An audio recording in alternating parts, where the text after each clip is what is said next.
बाबा जी, क्या परम सत्य को जानने के लिए अपने इष्ट देवता की पूजा अर्चना की आवश्यकता होती है या सद्गुरु के द्वारा बताई गई विधि से मिला जा सकता है? गुरु मंत्र, नाम सुमरण या मौन, इनमें से क्या काम करेगा? कृपया मार्गदर्शन करें। सत्य को जानने के लिए अपने इष्ट देवता की पूजा अर्चना या गुरु के द्वारा बताई गई विधि, गुरु मंत्र, सुमरन या मौन।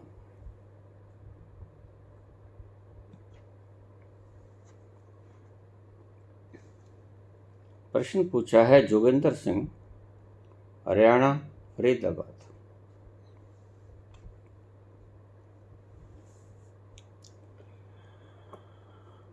थोड़ी सी बातों को ध्यान से समझना। गहरे प्रश्न।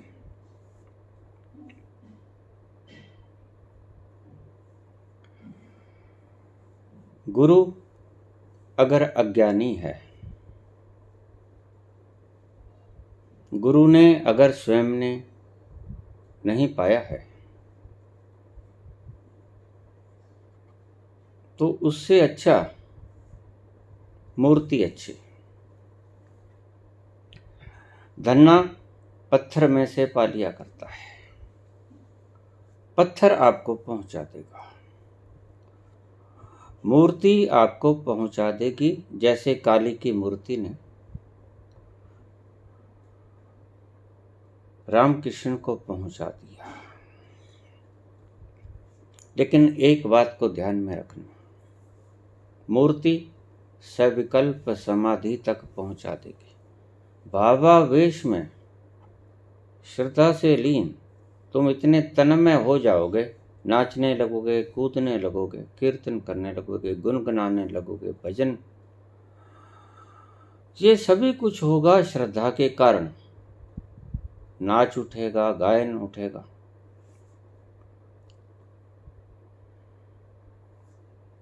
मूर्ति में श्रद्धा बढ़ाए चले गए रामकृष्ण परमहंस। समाधि घटित हो गई, लेकिन वो सविकल्प समाधि थी। सविकल्प समाधि में सुरूर तो रहता है, आनंद तो रहता है, लेकिन सविकल्प समाधि में मन के संकल्प विकल्प समाप्त नहीं होते हैं। ये फर्क है संकल्प और निर्विकल्प समाधि में। अगर गुरु अज्ञानी है, उसकी बजाय मूर्ति पूजा चुन लेना। क्यों? उसका कारण आप ठीक से समझ लीजिए। मूर्ति आपके भेजे में कुछ अगड़म बगड़म नहीं डालेगी। जो अज्ञानी गुरु भूसा भर देगा आपके दिमाग में। मूर्ति आपको कुछ भी ऐसा नहीं देगी जो आप उसको हटा सको। बस एक तरफा काम होगा, मूर्ति की तरफ से कुछ नहीं होगा। तुम अपनी श्रद्धा रोज पटके जाओगे, रोज बढ़ाते जाओगे, रोज बढ़ाते जाओगे, वक्त लग जाएगा। और जब श्रद्धा अपने पूर्ण रूपेण पीक पे होती है, तो सविकल्प समाधि घटित होती है।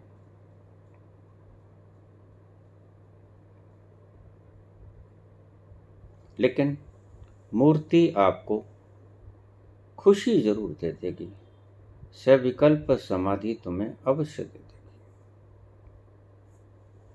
अज्ञानी गुरु आपके दिमाग में न जाने क्या क्या भर देगा। वो ही खतरा है। तुम पहले से ही भरे हुए हो, तुम्हें खाली करने की जरूरत है। रामकृष्ण कैसे पहुंचे? रामकृष्ण कोई अध्ययन नहीं करते थे। अब ध्यान से समझ लेना बात को। जब भावना उठती श्रद्धा के कारण, कोई दुख होता, कोई तकलीफ होती, तो वो माता की मूर्ति के आगे रोते, चिल्लाते, गिड़गिड़ाते, प्रार्थना करते, अपना कष्ट रखते, दूसरों का कष्ट रखते।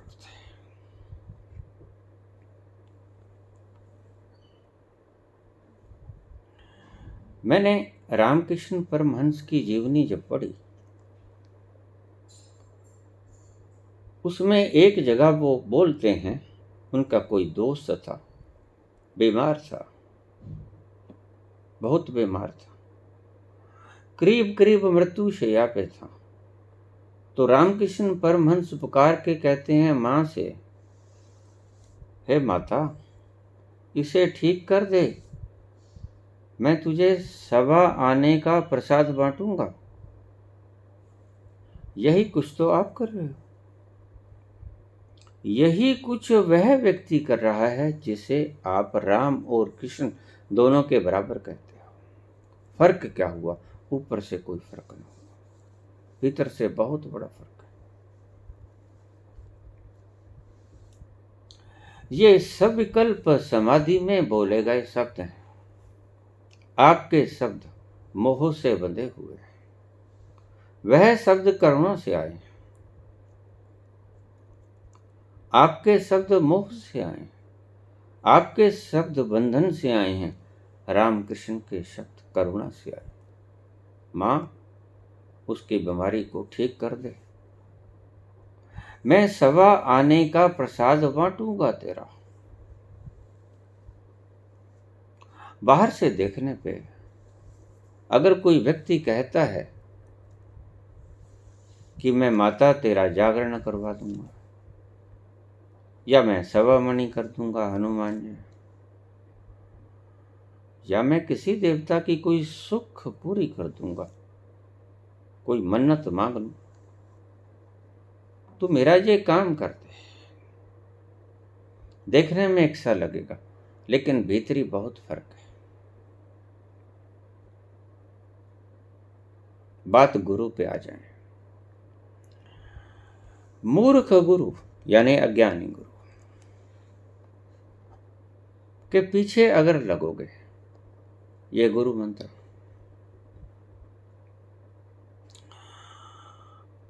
आपको डुबो देंगे। सुमरण, जाप, जप, तप, पूजा, पाठ, प्रसाद बांटना, ये आपको जकड़ लेंगे, डुबो देंगे। मूर्ति नहीं कहती कि मेरा नाम जपो, मूर्ति नहीं कहती प्रसाद बांटो। मूर्ति तो बोल नहीं सकती, मूर्ति तो खा नहीं सकती, मूर्ति तो सूंघ नहीं सकती, मूर्ति सोच नहीं सकती।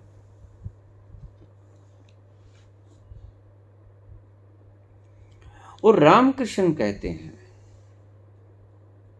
कि मैं सभा आने का प्रसाद बांट दूंगा, तू मेरे मित्र को ठीक कर दे। मां से कहता है। सविकल्प समाधि की घोषणा है। मांग बाकी है दूसरों के लिए, अपने लिए नहीं। बस यही फर्क है, आप अपने लिए मांगते हो, रामकृष्ण दूसरों के लिए मांगते हैं। सविकल्प समाधि की यह पहचान है। जब मांग दूसरों के लिए उठने लग जाए, आप लंगर तो बरताओ, लेकिन खुद की फिक्र न करो कि मैं पहले खा लूं। बचे तो खा ले, ना बचे तो ना भी खाए। वैसे बहुत से ऐसे लांगरी देखे जो लंगर बरताने के उपरांत जब कुछ न बचा तो भूखे रह गए। मैंने देखे, अपने जीवन में देखे। रामकृष्ण परमहंस सविकल्प समाधि से युक्त है। सविकल्प समाधि में दूसरों के लिए करुणामयी प्रार्थना होती है, प्रार्थना होती है, अपने लिए प्रार्थना नहीं होती। कैंसर हो जाता है गले का, पानी तक नहीं पी पाते। रामकृष्ण, बड़ा दर्द होता है। भयंकर कैंसर, गले का कैंसर सबसे भयंकर कैंसर है। पानी भी ना पिया जाए। और उनके कष्ट को, तकलीफ को, दर्द को, उथल पुथल को देखकर, उनके भावावेश को देखकर दुख की लकीरें माथे पे खींची जाती। सभी शिष्यों को बड़ा दुख होता और खास तौर से नरेंद्र को बड़ा दुख होता। नरेंद्र ने एक दिन कह दिया, बाबा, माँ आपके पास हो जाती है, उससे फरियाद कर दो ना, आपको ठीक कर देगी। रोज लोगों के लिए मांगते थे, वो ठीक भी हो जाते थे। दूसरों को कोढ़ तक आपने ठीक किया, और आज आप अपने लिए चुप क्यों हो? उससे मांग लो, इतना सा कह दो कि माँ, मुझे भोजन अति प्रिय है, थोड़ा खा पी लिया करूं, पानी पी लिया करूं, कंठ को ठंडक शीतलता आ जाए, ऐसा कुछ ही कर दो।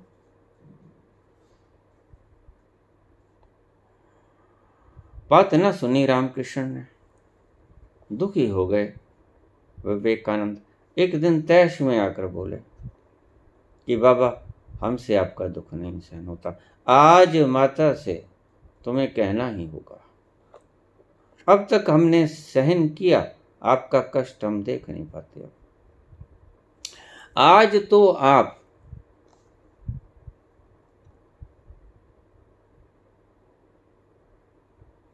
कह ही देना, माता से पूछ ही लेना।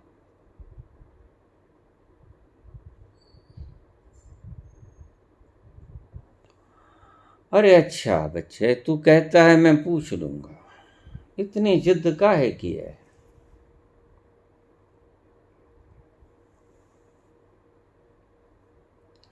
सविकल्प समाधि में ये जितने भी लोग आपको मिलेंगे, जिन्हें हम समाज सेवी कहते हैं, सच्चा समाज सेवी,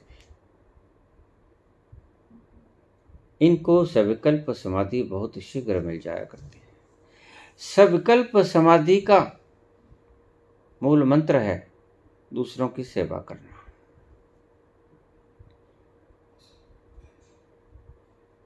निर्विकल्प समाधि में मांग ही नहीं होती, ना दूसरों के लिए ना अपने लिए।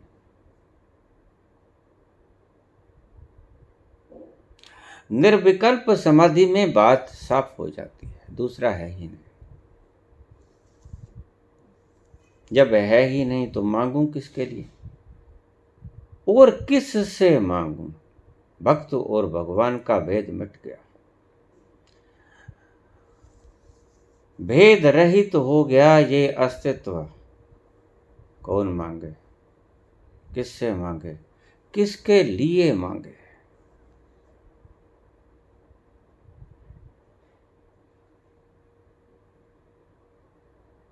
लेकिन रामकृष्ण कहते हैं कि मेरे मित्र का दुख दूर कर दे, मैं तेरा सभा आने का प्रसाद बांटूंगा।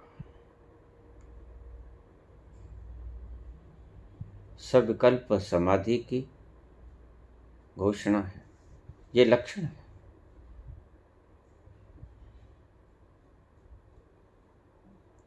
अपने लिए नहीं मांगना, दूसरों के लिए मांगना। अब्राहम लिंकन, अक्सर उनके बारे में कहावत मशहूर थी कि ठंड के दिनों में वहां के लोग शराब पी लेते थे, घर जाते थे दूध होके, और रात्रि बड़ी ठंडी होती थी, माइनस से नीचे टेम्परेचर, मरने का डर बराबर। सारी रात अगर पड़ा रह जाएगा, चाहे व्यक्ति मर जाएगा, जम जाएगा। फ्रीजिंग पॉइंट है, पानी जम जाता है, खून में 70% पानी होता है।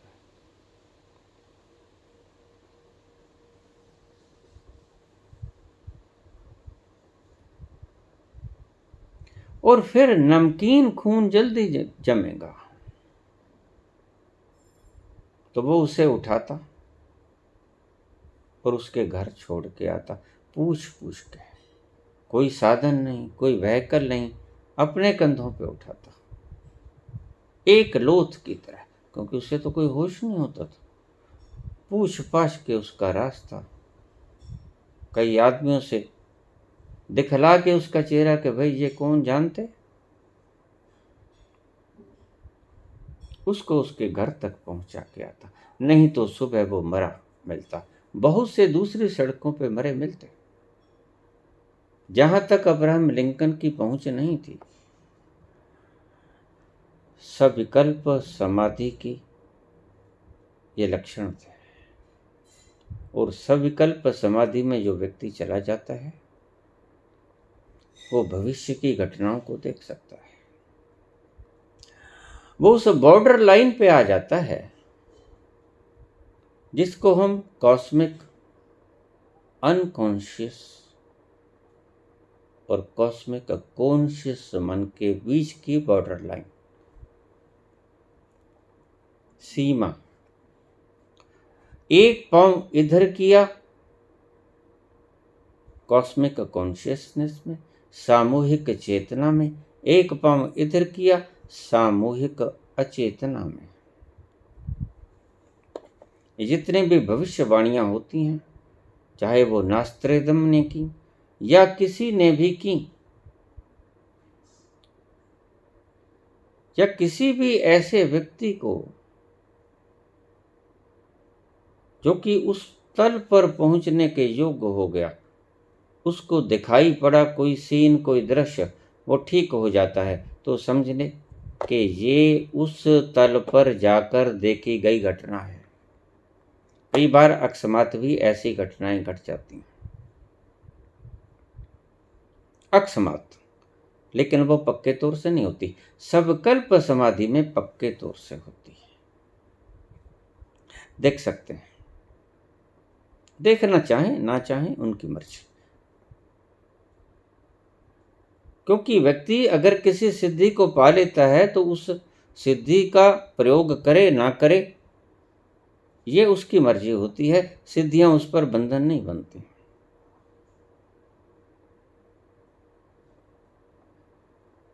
परसों ही एक कमेंट मेरे चैनल पर आया कि आप कहते बाबा जी कि वहां पर जाकर जंप करो, देखना कहीं अटक ना जाओ, बहुत सी सिद्धियां आपका रास्ता रोक लेंगी, लालच देंगी, लालच में फंस मत जाना। बाबा, क्या अच्छा ना होगा कि उस लालच को स्वीकार कर लिया जाए? कूदने में क्या पड़ा है, संसार में बड़ा सुख है।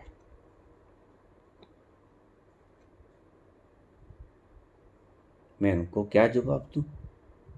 फिर तुम चले ही क्यों उस रास्ते पे? और बात सुनो, ऐसे व्यक्ति उस तल पर पहुंच ही ना पाएंगे। तुम ये गलती मत करना कि तुम उस तल पर कभी पहुंच पाओगे। निर्मल मन जन सोई मोही भावा, वहां पहुंच ही वो व्यक्ति पाएगा जो विषय आसक्तियों से बिल्कुल दूर हो गया। आप उस जंपिंग पॉइंट के ऊपर पहुंच ही नहीं पाओगे। आप ये शेक्सपियर की कहानियां गढ़नी बंद कर दो। आपको पता ही नहीं। अगर आपके ऐसे विचार हैं, मैं गरीबी में पला हूँ और अब तक गरीब त्रस्त हूँ गरीबी से, अगर ऐसा पॉइंट आ जाता है तो छलांग लगाने की क्या आवश्यकता है? फिर तो उन सिद्धियों को स्वीकार कर लिया जाए। बस यही बात से गुरु डरता है। जो मैंने कहा कि महावीर और पातंजलि ने सत्य, अहिंसा, अस्तेय, ब्रह्मचर्य, अपरिग्रह, शौच, संतोष, तप, स्वाध्याय, ईश्वर प्राणिधान, ये सब कुछ साधने के बाद ही उस तल पर जाने के लिए कहा, तो कोई मूर्ख न थे। उन्हें पता था कि वहां जाकर अगर ये ना सधेगा तो वहां जाकर तुम जैसी ही इनकी मानसिक दशा रहेगी। तुमने फर्ज करो, अपरिग्रह ना साधा, इकट्ठा करने का भाव ना साधा। तुमने अस्तेय ना साधा, चोरी करने का भाव ना साधा। तुमने निर्लिप्तता ना साधी, तो वहां जाकर तुम कैसे उनको त्याग पाओगे? ये सभी चीजों का पहले से ही उपाय कर देते हैं पातंजलि। ये तुम्हारी बात और कमेंट सुन के मैं बहुत हंसा। ऐसे हंसे बुद्धू लोग भी पड़े। अरे भाई, पहुंचोगे कैसे? एक हमारे पंजाबी में कहानी आती है कि माता, अगर मैं थानेदार बन गया, सबसे पहले तेरे को पीटूंगा। तो माता ने दोनों हाथ जोड़े, परमात्मा की तरफ हाथ उठाए कि हे परमात्मा, इस व्यक्ति को कभी थानेदार मत बना देना। बस तुम्हारी ऐसी ही अवस्था है, तुम वहां तक पहुंच नहीं पाओगे। सो ये शेख चिल्ली की कहानियां, ये शेख चिल्ली की होने वाली घटनाएं, इनकी कल्पना ही मत करो कि तुम्हारे जीवन में कभी घट जाएंगी।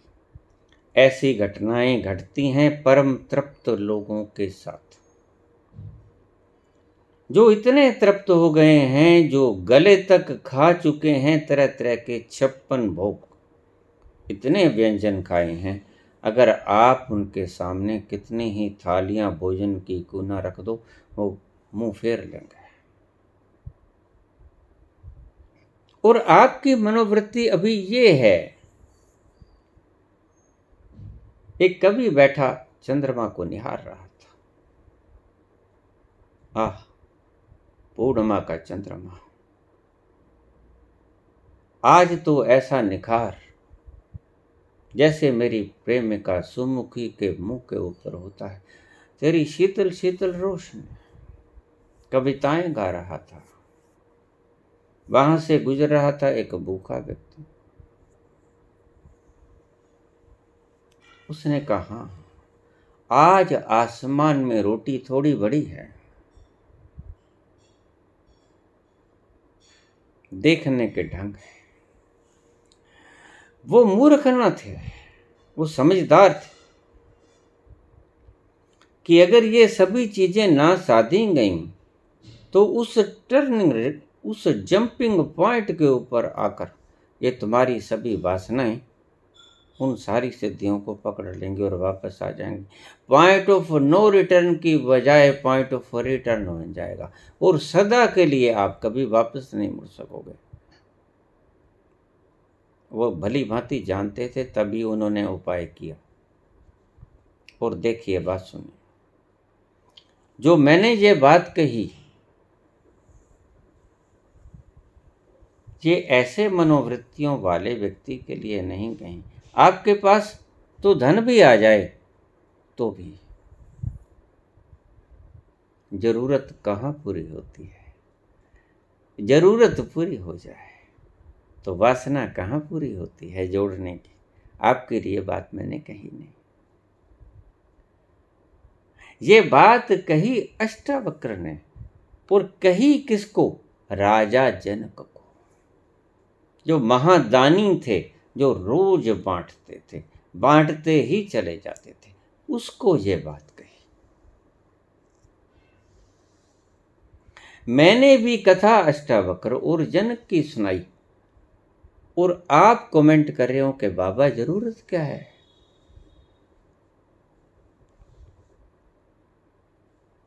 एक पिता गया था मेले में,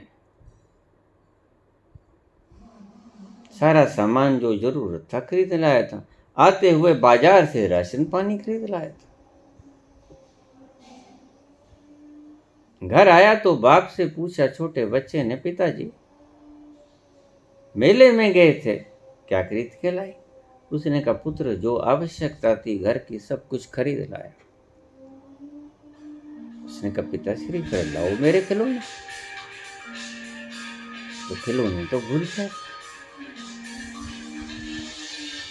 कहते मैं आम लेके आया,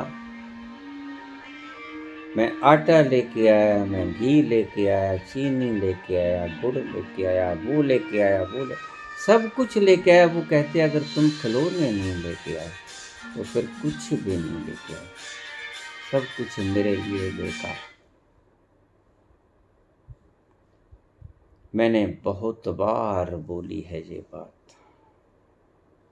अगर अभी उसकी सृष्टि से मन न भरा हो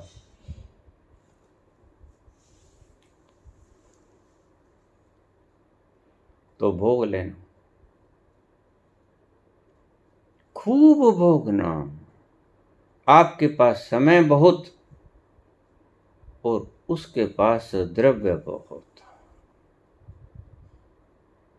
आपको कोई नहीं कहेगा कि ठहर जाओ मत भोगो। आपका मन ही जब ऊब जाए, आपके सामने कोई 36 पकवान लेके खड़ा हो और आप नाक को फेर लें, उस अवस्था में निर्विकल्प समाधि हुआ करती है।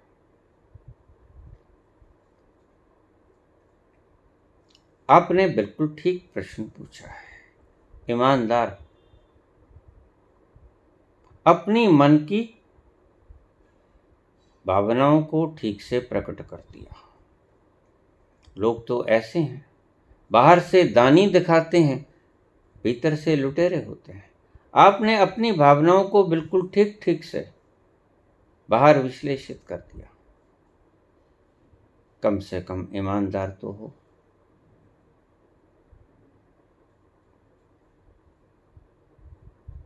लेकिन ध्यान रखना, अष्टावक्र ने यह बात जनक से कही, जो कि राजा थे। जनकों की एक लंबी श्रृंखला रही है।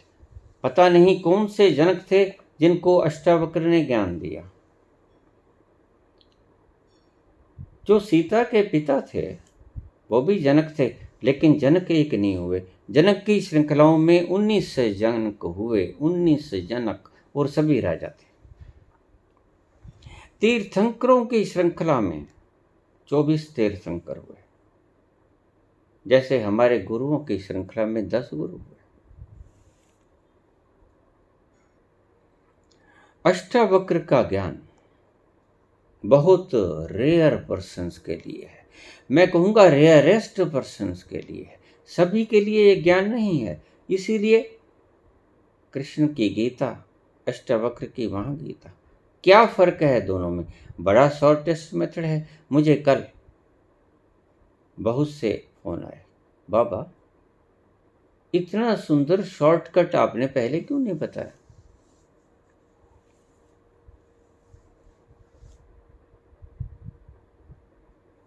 ये उन लोगों के लिए हैं जिनकी तृष्णा भर गई है,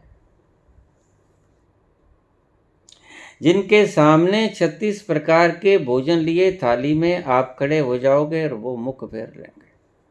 कितने ही स्वादिष्ट और कितने ही सुगंधित युक्त खाद्य सामग्री आप उनके सामने रख दोगे, वो मुख फेर लेंगे, उठ के चले जाएंगे।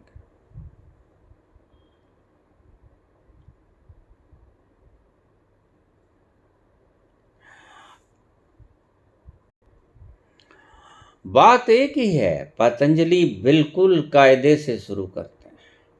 अल्फाबेट, आबासा,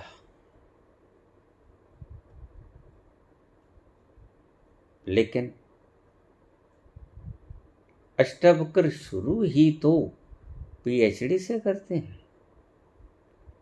उन्होंने पहले ही बहुत मेहनत कर रखी है। जनक पहले से ही बहुत पिपासु, जगह जगह के संवाद उन्होंने सुने। कहते हैं कि ब्रह्म विद्या की चर्चा जनक के महल में सदैव होती रहती थी।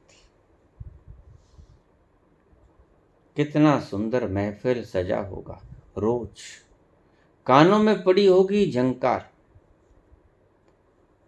उन सिद्ध ऋषियों की, वर्षों तक पड़ी होगी, और उनके बैठे हुए उनके भीतर से निकली हुई तरंगों को पिया होगा जनक ने। जिस अवस्था में तुम सब कुछ साध के पहुंच पाओ ना पाओ, जनक पहुंच गए थे। वो तो छलांग लगाने के बिल्कुल करीब थे। और अष्टावक्र कोई मूर्ख नहीं, अष्टावक्र जानते हैं। जब सवाल पूछा जनक ने, कोई है ऐसा जो मुझे इस भव सागर से इस जन्म में मुक्त कर दे? तो अष्टावक्र कहते, राजन, इस जन्म में ही नहीं, घोड़े के एक पायदान पे पांव रख के घोड़े पर बैठने तक के लिए जितना समय लगता है, उतने समय में मैं तुमको पहुंचा दूंगा। पहले देख लेते हैं यह व्यक्ति किस ओरे का मालिक है। बस ये तो गया कि गया, इसको थोड़ा पुश करने की आवश्यकता है। He is standing right on the way of jumping board. वह पहले से ही खड़ा है उस समुद्र के किनारे पे, जहां से छलांग ली जा सकती है। अब इसको ठीक तरह से समझ लेना। शॉर्टेस्ट वे कोई भी नहीं होता।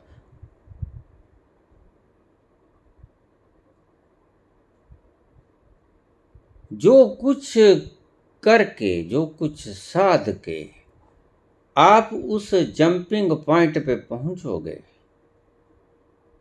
जितनी देर में सत्यवादी बनोगे, अहिंसक बनोगे, सब कुछ बनोगे, वो सभी पौड़ियां उन्होंने पार कर ली होती हैं जनक। सभी पौड़ियों को पार करके वो जंपिंग पॉइंट पे खड़े होते हैं। आप सब कुछ साध के वहां पहुंचोगे। जनक सब कुछ साध के वहां पहुंच चुके हैं। कोई शॉर्ट मेथड नहीं।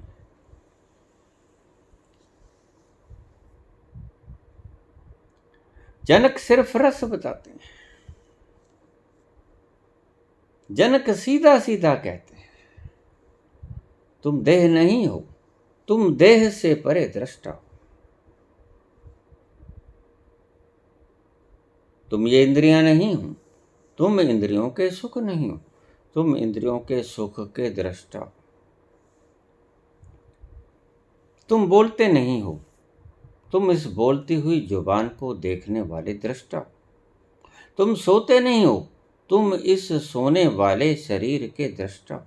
सारी रात तुम जगे रहते हो, दिया जले अगम का बिन बाती बिन तेल।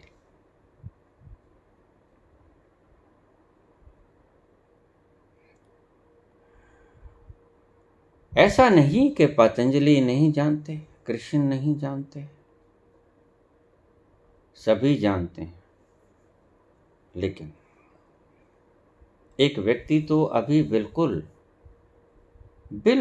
जिसने कायदा भी नहीं पढ़ा, बिल्कुल अनपढ़ है, अंगूठा छाप, और एक व्यक्ति पहले ही पीएचडी किया बैठा है। क्या करोगे? दोनों में फर्क है।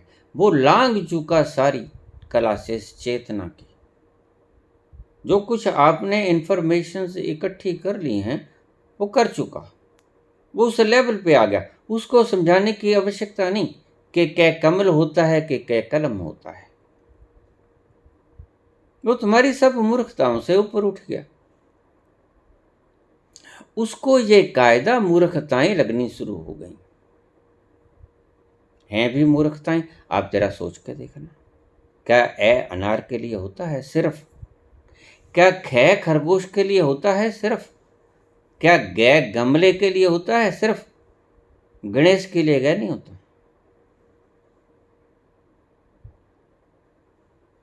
अगर आप ये कहोगे, आप ये जिद करोगे कि नहीं भाई ग तो गमले के लिए ही होता है, गणेश का क्या मतलब ऐसे, तो वह सिर खुजला लेगा। कैसे मूर्ख से पाला पड़ा है, अनपढ़ गंवार कहीं का। बस यही बातें हम लोग बोलते हैं।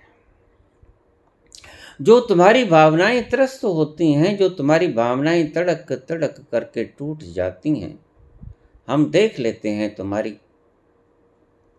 इन गहरी पकड़ों को और हम उस पे कुहाड़ी का वार कर देते हैं। वो टूट के खंडहर की भांति ताश के पत्तों की तरह गिर जाते हैं।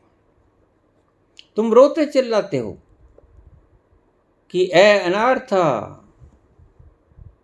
गए गमला था, सब तोड़ देता है। अरे भाई अगली भी तो क्लासें होती हैं। ऐसा ही मत करो ना। अफीमची बैठा कुएं के किनारे पे बोला 25 25 25 25। पास में गया एक यात्री, उसने कहा ये क्या मूर्ख है, ये अफीमची लगता है, इसको आगे की नंबरिंग का पता नहीं है। वो उसके पास गया, सुनता रहा 25 25 25। कहता भाई आगे भी तो बोलो, आगे भी कुछ होता है 26 27 28। वो कहता भाई अगर तुम्हें यकीन ना हो, अफीमची कहता है, तो थोड़ा सा आगे जाके देख लो। आगे कुआं था, कुएं के किनारे पे बैठा था अफीमची, बोल रहा था 25 25। वो व्यक्ति कहने लगा ऐसा क्या होगा आगे। उसने थोड़ा आगे जाके कुएं में झांका,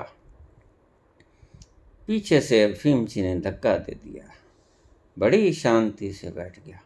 वहीं आकर कहता 26 26 26। तुम अपनी गिनती गिनते हो, अष्टावक्र अपनी गिनती गिनते हैं। तुम ठीक अपनी जगह, अष्टावक्र ठीक है अपनी जगह, अनपढ़ व्यक्ति ठीक है अपनी जगह, और जिसने डॉक्टर फिलॉसफी कर ली वो अपनी जगह ठीक है। गलत कोई भी नहीं, सिर्फ ज्ञान का फर्क। अज्ञानी है बस इतना ही है, जाना नहीं आगे पढ़ा नहीं। सो जब इतने पढ़े लिखे लोग आप गंवारों को देखते हैं कि आप गए गमले पे उलझ गए, तो वो आपको चेतन करने की कोशिश करते हैं कि अरे मूर्खों पढ़ो, यहां तक नहीं होता आगे चलो। और तुम कहते हो हमारी भावनाएं खंडित हो गई। बाबा जी क्या करें।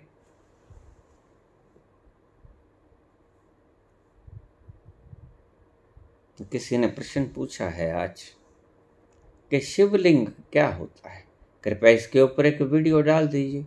डाल दूंगा, सुन सकोगे? पहले मन बना लो, कैपेसिटी क्रिएट करो सुनने की, श्रावक बनो।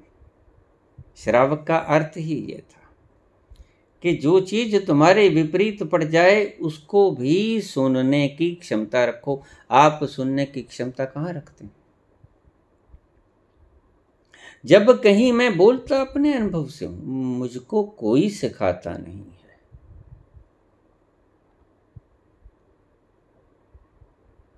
और तुम कहते हो कि बाबा जी मुझे तो आपकी दो बातें अच्छी नहीं लगी। अच्छी नहीं लगी तो भाई चले जाओ अपने घर, विश्राम कर लो। अब आपकी बात से सहमत होकर मूर्खता का प्रचार तो मैं करने से रहा, ना बोलूंगा फिर तो। और अच्छा था नहीं बोलता था। प्रश्न पूछा कि गुरु मंत्र, गुरु जाप, ये ठीक है या मौन ये ठीक है? कौन सा रास्ता ठीक है बाबा जी, हमें आप बताएं। आपने शायद मेरी वीडियो सुनी नहीं, कोई नए लगते हो, पहले मेरी वीडियो सुन लीजिए, आपको समझ आ जाएगा। क्या परम सत्य को जानने के लिए इष्ट देवता की पूजा अर्चना की आवश्यकता होती है, या गुरु मंत्र की, गुरु दीक्षा में जो शब्द मिला, सुमरण की, या मौन की? देखिए, गुरु की आवश्यकता बहुत होती है, गुरु की आवश्यकता परम। लेकिन अगर गुरु मूर्ख हो तो मूर्ति से शुरू कर देना, मूर्ति आपको पार लगा देगी। मैं मूर्ति का विरोध नहीं करता हूं, मैं मूर्ति के गहरे तथ्य को जानता हूं। मूर्ति का तो तुम आकार गढ़ लेते हो, धन्ना को तो पत्थर से ही प्रभु मिल गए थे, उसकी तो कोई मूर्ति भी नहीं थी, कोई आकार भी नहीं था, कुछ गढ़ा गढ़ाया कुछ भी नहीं था, कोई छैनी हथौड़ी भी नहीं चली थी पत्थर के ऊपर, बिल्कुल पत्थर हूबहू जैसा कुदरत ने बना दिया। उसी की पूजा करने लगा और वहीं से भगवान प्रकट हो गए, सविकल्प समाधि लग गए। लेकिन ध्यान रखना इस बात का कि मूर्ति पूजा, पत्थर पूजा सविकल्प समाधि से आगे नहीं लेके जाती।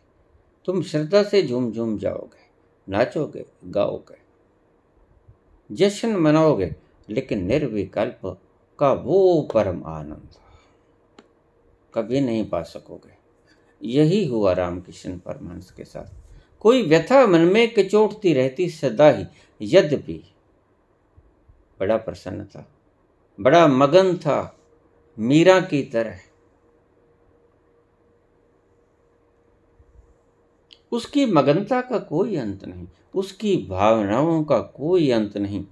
बगलों की एक कतार उड़ी जा रही है और वो इस दृश्य को देखकर समाधिस्थ हो जाते हैं, भावावेश में गिर पड़ते हैं।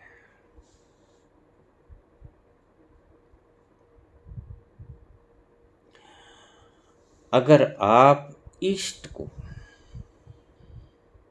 किसी भी इष्ट को, जिसको भी मानते हो,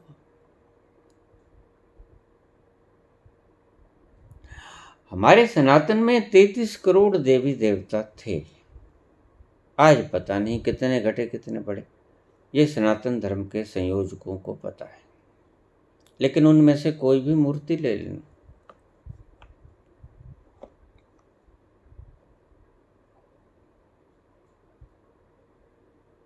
शीतला माता को छोड़ के आप चौंकिए मत भाई। देखिए, पहले ही बेइज्जती कर दिया अपने मां की, गधे पे बैठा दिया, बस सिर्फ जूतों का हार नहीं पहनाया। ये भी कोई सवारी हुई? गधे पे हम किसको बैठाते हैं, जरा बैठा के देखो, पता चल जाएगा। ये कोई सवारी है? अरे चलो उल्लू की सवारी भी ठीक। मुझसे किसी ने पूछ लिया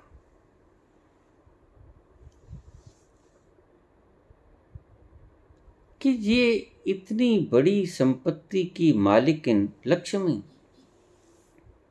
इसकी सवारी उल्लू? भगवान विष्णु ने अपने लिए तो गरुड़ रख लिया, लक्ष्मी के पल्ले उल्लू। मैंने कहा बिल्कुल ठीक रखा, लक्ष्मी उल्लुओं के पास ही आया करती है, समझदारों के पास तो सरस्वती आया करती है।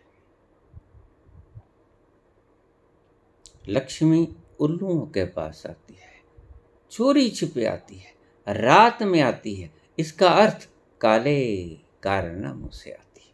जितने काले कारनामे रात्रि में होते हैं,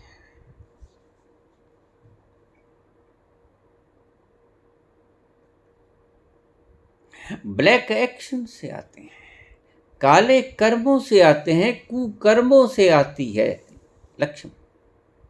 इसलिए उल्लू से ही जाना पड़ेगा, क्योंकि रात्रि को और पंछुओं को देखता नहीं। सवारी तो मोर की भी हो सकती थी, सवारी किसी और की भी हो सकती थी। उल्लू की सवारी क्यों चुनी गई? इसके पीछे कारण यही था कि लक्ष्मी उल्लुओं के पास आया करती है। जितना बड़ा उल्लू उतना एशिया का वर्ल्ड का नंबर 1। समझदारों के पास लक्ष्मी कम होती है, सरस्वती ज्यादा होती है। सरस्वती की कृपा, इसीलिए ब्रह्म मुहूर्त में सुबह उठ के लता मंगेशकर वीणा का अभ्यास करती है। सुबह उठ के रियाज करती हैं, सारे गामा पाधा नीसा, राग आलापती हैं सुबह उठ के। लेकिन लक्ष्मी का काम रात्रि को होता है। लक्ष्मी उल्लू पे बैठ के काले कारनामों में धन बांटा करती है। उल्लू की सवारी इसलिए रखी गई, बड़े समझदार लोग थे, उन्होंने इशारों इशारों में आपको सब समझा दिया। बाबा नानक ने तो बिल्कुल साफ कह दिया, पापा बाज ना होवे कट्ठी। पाप काले कारनामे, यही कुछ तो कह रहे हैं सनातन धर्म के लोग। और क्या कह रहे हैं? पापा बाज ना होवे कट्ठी, उल्लू ही करेंगे पाप। समझदार व्यक्ति क्यों गठड़ी बांधेगा पापों की अपने सिर पे? पागल हुआ है? सभी कुछ भोगना पड़ता है खुद को ही, फिर रोओगे चिल्लाओगे।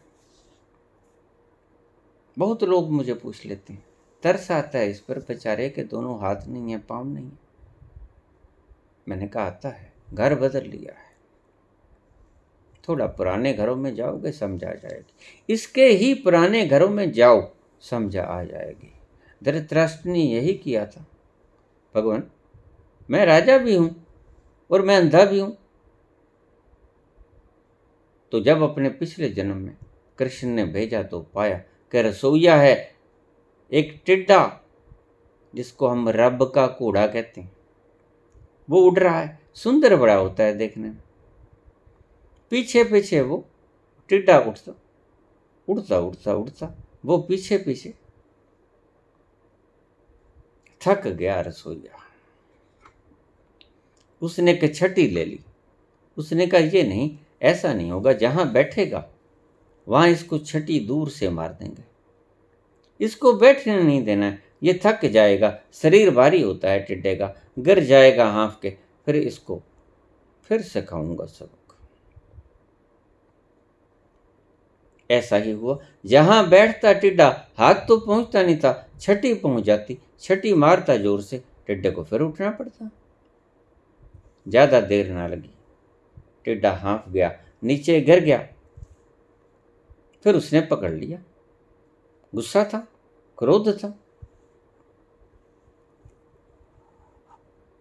बिना बात का क्रोध था। स्वतंत्र है, अपनी मौज ले रहा है, इसको उड़ने दो, इसकी स्वतंत्रता में क्यों बाधा बन रहे हो?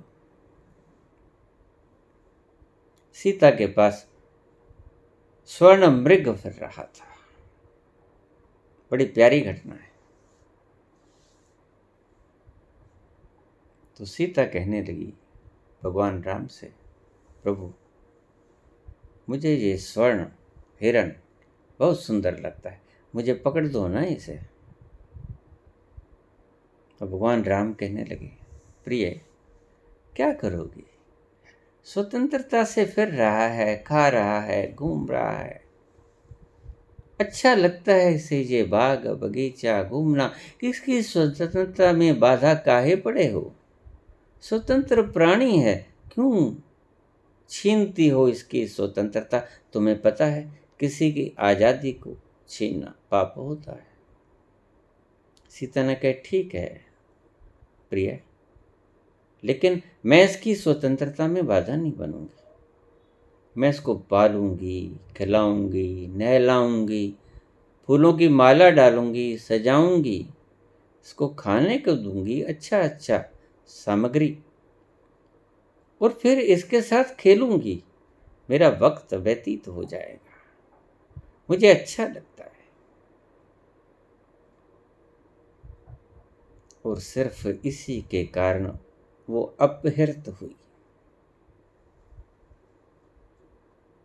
कितना कष्ट झेलना पड़ा भगवान राम को, माता सीता को, लक्ष्मण को। सिर्फ एक गलत फैसले के कारण, मोह के कारण मैं इसको पालूंगी, अच्छे अच्छे श्रृंगार करूंगी, सुंदर बड़ा लगता है। स्वर्ण का मृग यद्यपि छलावा था, सभी स्वर्ण मृग छलावा हुआ करते हैं, तुम्हारे डॉलर भी छलावा है। यही बात समझाने के लिए ये कहानी है। मुझे पूछ लेते हैं लोग, ये मिथ है या सच में हुआ, कल्पना है या सच में हुआ? मैंने कहा ये बात नहीं है, प्रश्न ही नहीं है कि कल्पना है कि सच में हुआ। बात तो ये है कि सभी मृग सोने के छलावा होते हैं। बस इस तंत्र को आप निकाल लो, तत्व को ग्रहण कर लो, बाकी तो फोलक है उसको फेंक दो। संतरे का रस चूस लो, फोलक को फेंक दो। ये रस ये है कि सभी all that glitters are not gold. बहकावे में, लालच में, लोभ में मत फंस जाना। तुम्हारे सभी स्वर्ण छलावे से अधिक और कुछ नहीं यहां छोड़ के जाओगे एक दिन। कितना भी सोना इकट्ठा कर लो। इजिप्ट की आज जो वहां बनाई गई हैं ट्रायंगल्स, पिरामिड, उनके भीतर राजाओं की कब्रें हैं, और उनके साथ उनका सारा खजाना साथ रख देते थे लोग। न जाने कितना भरपूर खजाना उनकी कब्रों में दबा पड़ा है, उनकी कब्रों के साथ। तुम अपेक्षा भी नहीं कर सकते कि उन पिरामिड्स में उनकी मृत देहों के साथ जो चीज उन्हें मंजूर होती थी, जो चीज उनकी खुशी के लिए वो प्रयुक्त करते थे अपने जीवन में, वो उसके साथ ही दफन कर दी जाती थी।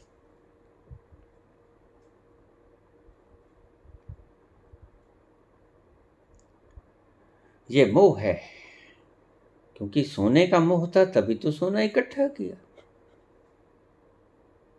जो चीज उसके साथ रखी गई वो चीज रखी गई जिसका जिंदगी में उसको जिसके साथ लगाव था। इजिप्ट के, मिस्र के पिरामिडों में न जाने कितने सैकड़ों हजारों टन सोना पड़ा है कब्र के साथ। ये मिथ है या सच्चाई है, इस बात की तरफ तो ध्यान ही मत करो। बात तो उसका तत्व क्या है ये समझो। मृग कितना ही सोने का क्यों ना हो, छलावा है, छलता है आपको, उसके लिए जीवन बर्बाद मत कर देना। कितना कष्ट झेलना पड़ा इस स्वर्ण के मृग को पाने के लिए। आजादी तक गुम, लड़ाई झगड़ा, व्यर्थ का कलाप, रोना धोना, व्यर्थ का कष्ट कलह, क्या कुछ नहीं करना पड़ा भगवान राम को। बाली तक का वध करना पड़ा जो कि महाबली था। लेकिन तत्व को देख लेना, उल्लू सवारी लक्ष्मी की, उल्लुओं को ही लक्ष्मी मिलती है। जो लक्ष्मी नहीं है जिनके पास बुद्धि है, सरस्वती है, उनके पास लक्ष्मी नहीं होती।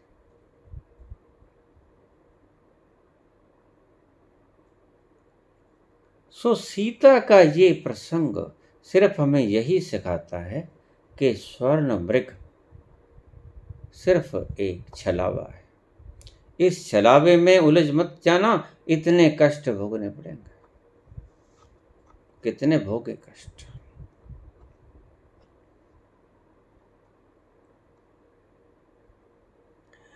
जीवत गुरु के द्वारा दिया गया नाम सिमरण राह, ये ठीक है या मौन ठीक है? अगर गुरु मौन बताता है तो गुरु ठीक है। अगर गुरु जाप सिखाता है, परिश्रम करना सिखाता है, तो छलावा है। क्योंकि भागते भागते आप नींद ना ले पाओगे, भागते भागते आप विश्राम ना कर पाओगे। भागने में ही श्रम है, भागना ही श्रम का दूसरा नाम है, ठहरना ही विश्राम का दूसरा नाम है। पूर्ण ठहर जाओ, और ईश्वर मिलता ही तब है जब आप पूर्ण रूप से ठहर जाते हो, परम विश्राम में होते हो। निद्रा में भी आप ईश्वर में एक बार छलांग लेके बाहर आ जाते हो, लेकिन बेहोशी की अवस्था में। बहुत बार मैंने बोला, समाधि की अवस्था में भी आप वही तल पर जाते हो, लेकिन जागते हुए, बिल्कुल वैसे जैसे आप रात में जागते हो। शरीर सोया, मन सोया, आप जाग रहे हो, आप सदा जागते रहते हो। दिया जले अगम का 24 घंटे वो जलता रहता है। आप कभी सोते नहीं, एनर्जी कभी नहीं सोती, आप ऊर्जा रूप है। बल्कि एनर्जी के प्रवेश होते ही व्यक्ति में क्रियाकलाप शुरू हो जाते हैं। जैसे ही एनर्जी बाहर छलांग लगा गई, जीवित व्यक्ति मुर्दा हो जाता है।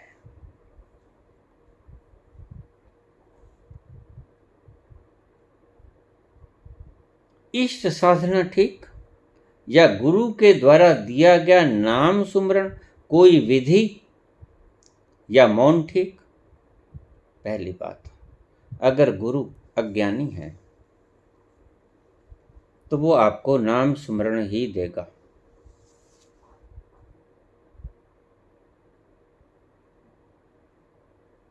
गुरु ने अगर नहीं पाया, इसका अर्थ वो कभी मौन में गया ही नहीं, क्योंकि जब से तो मौन भंग होता है।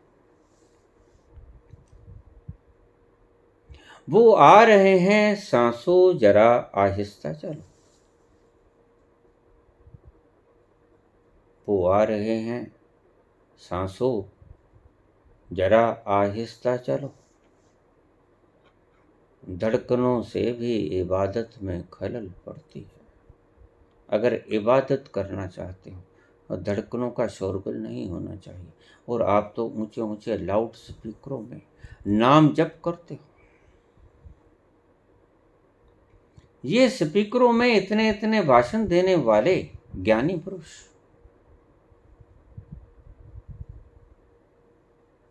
आपको नींद से तो जगा देते हैं, लेकिन शारीरिक नींद से जगाते हैं, अवेयरनेस पैदा नहीं कर सकते, भीतरी अवेयरनेस नहीं ला पाते। हाँ, आपकी नींद भंग कर देते हैं।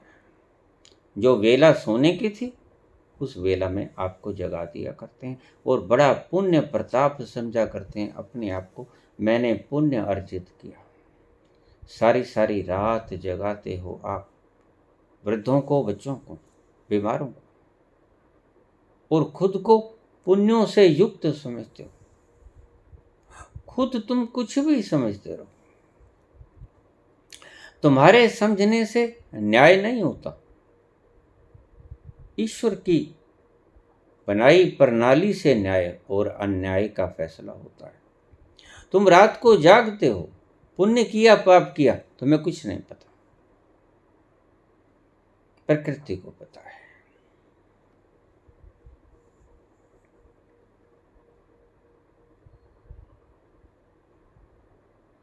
तुम जागते हो, तुम्हारे भीतर श्रद्धा है, तुम्हारे भीतर भावना है, माँ के प्रति प्रेम है,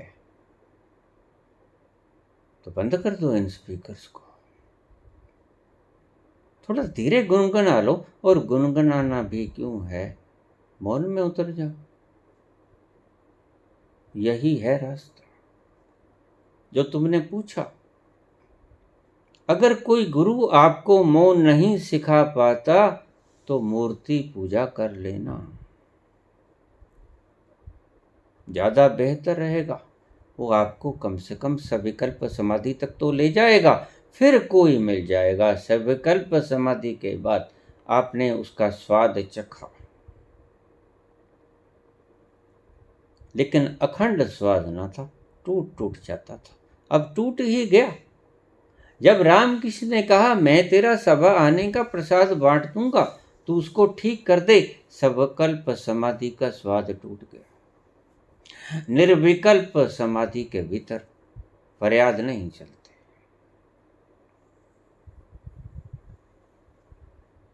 निर्विकल्प समाधिस्थ पुरुष फरियाद नहीं किया करते, क्योंकि उन्हें पता है कि वो मूर्ख नहीं जिसके आगे फरियाद कर रहे हैं, वो विराटतम है। विराट से विराट, विराटतम, उसको पता है। घट घट के अंतर की जानत, भले बुरे की पीर पछानत। अरे तुम्हारे बताने से पता चलेगा कि तुम्हें ये कमी है, तुम्हें दर्द हो रहा है। घट घट के अंतर की जानत, वो प्रत्येक घट के अंदर की बात जानता है, सर्वज्ञ है। भले बुरे की पीर पछानत, भले को क्या पीड़ा है, बुरे को क्या पीड़ा है, सब जानता है वो।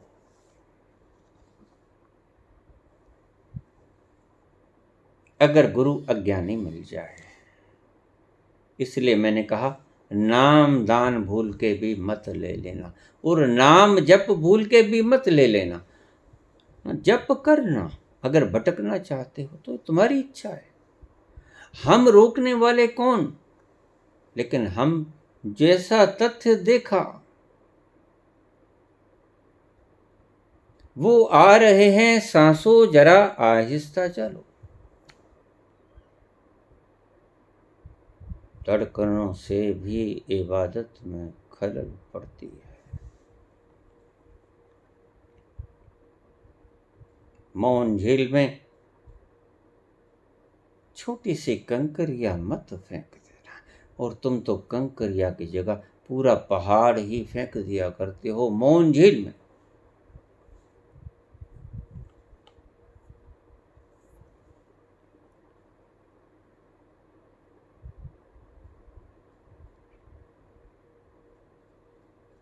तुम्हारा कौन रखवाला। तुम्हें जब आनंद आता है, तुम देखना, गहरे स्वाद के क्षणों में, गहरे आनंद के क्षणों में तुम उन क्षणों की शांति को पीते हो। सूरत कलारी, भई मतवारी, आगे सब देखना। मदवा पी गई बिन बोले, बोलना भी क्या है। जब इतना आनंद आ रहा है, उसका बखान किया ही नहीं जा सकता। बिन बोले बिन तोले, कोई तोल भाव नहीं, कोई पैमाना नहीं। कितनी पीनी ये भी पता नहीं, पूरा समुद्र ही पी जाते हो। पीने योग्य है, जैसे जैसे पियोगे प्यास बढ़ेगी, और फिर समुद्र के भीतर समुद्र के साथ एकाकार ही जब तक नहीं हो जाते, प्यास कहाँ बुझा करती है।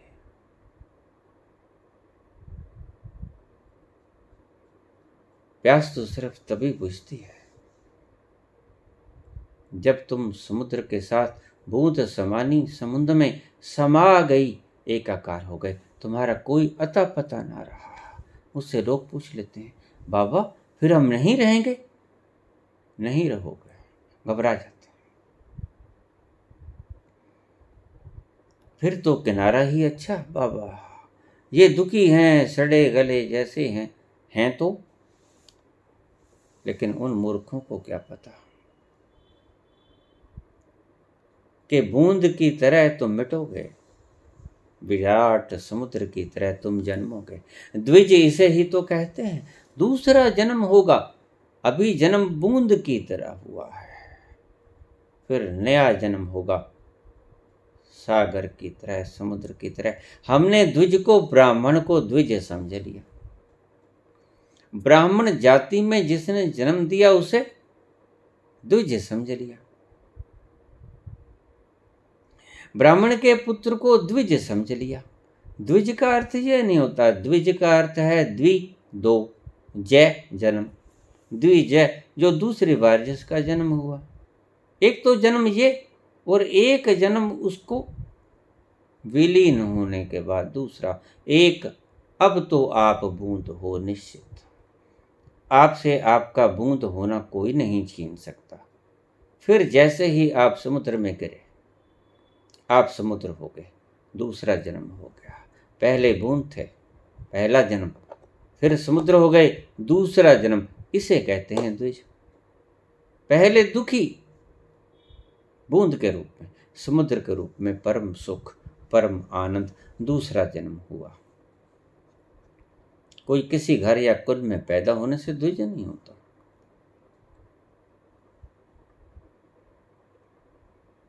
दूसरी बार जब जन्म होता है तभी तुम द्विज बनते हो।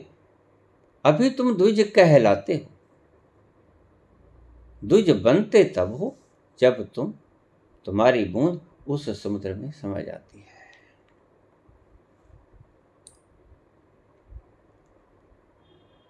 बाबा, परम सत्य को पाने के लिए किसी देवता की पूजा अर्चना करनी चाहिए या गुरु के द्वारा बताई गई विधि, गुरु मंत्र, सिमरन या मौन? अगर गुरु मौन बताता है तो ठीक, अपना लेना। किसी अन्य गुरु की आवश्यकता ना रहे। अगर गुरु गुरु मंत्र देता है, वो चाहे मानसिक जाप ही क्यों ना हो। बहुत से लोग कहते हैं हम करते नहीं जाप, अजपा जाप होता है। अरे मूर्खो, वो अजपा जाप नहीं होता। जैसे तुम किसी पहाड़ी क्षेत्र में जाकर एक बार आवाज लगाओ राम, तो वो आवाज पहाड़ से वापस होके 7-8 बार गूंजेगी आपके कान में। ये जो अजपा जाप आप समझने का भ्रम पाले हो, ये आपका ही जपा हुआ मंत्र प्रतिध्वनित होके आपके पास लौट रहा है। जैसे पहाड़ियों के बीच में जाकर आपने तो एक बार बोला था, और पहाड़ियां कितने बार बोलती हैं, उतने गुना फलित हो जाता है। अगर अरब बार जाप किया तो कितने अरब बार आपको वापस लौटेगा। आप समझोगे कि हम तो सिद्ध हो गए, हमें तो ये नाम सिद्ध हो गया, हमें सुनाई पड़ता है अजपा, हम जप नहीं रहे। ये भ्रम है आपका, ये भ्रम बहुत से लोगों को है। हमारे भीतर से सोते जागते वही राम राम राम। मैंने कहा ये प्रतिध्वनि है। जैसे पहाड़ियों के बीच में आपने बोला, ये जपा आपने, वही चीज प्रतिध्वनित होके, गुणित होके आपको फिर सुनाई पड़ रही।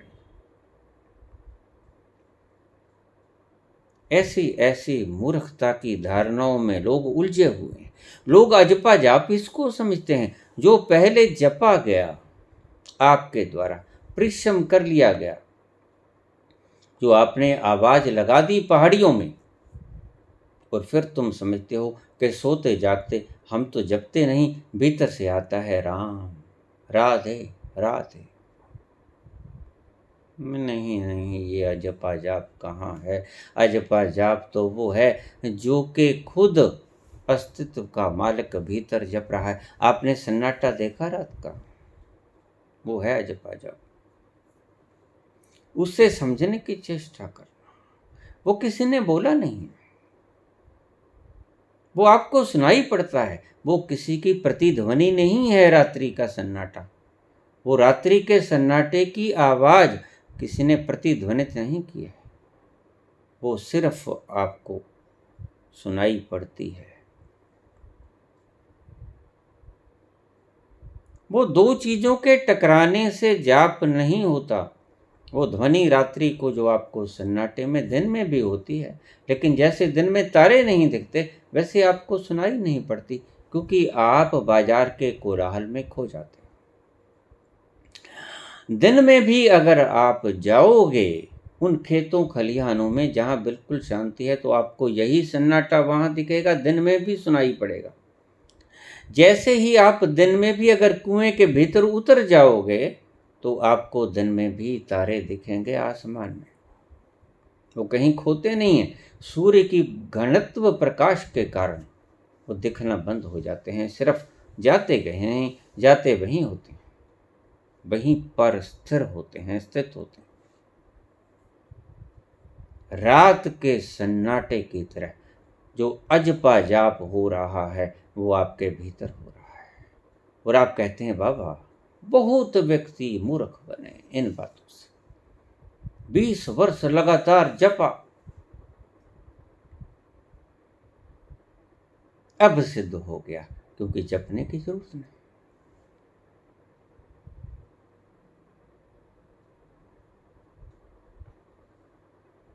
अब खुद से जपना शुरू हो गया, नहीं जपना शुरू हुआ, तुम इसी बेवकूफियों का शिकार हो। ये तुम्हारी प्रतिध्वनि है जो तुमने पहाड़ियों के भीतर किसी वक्त जाके बोला, कोई भी नाम,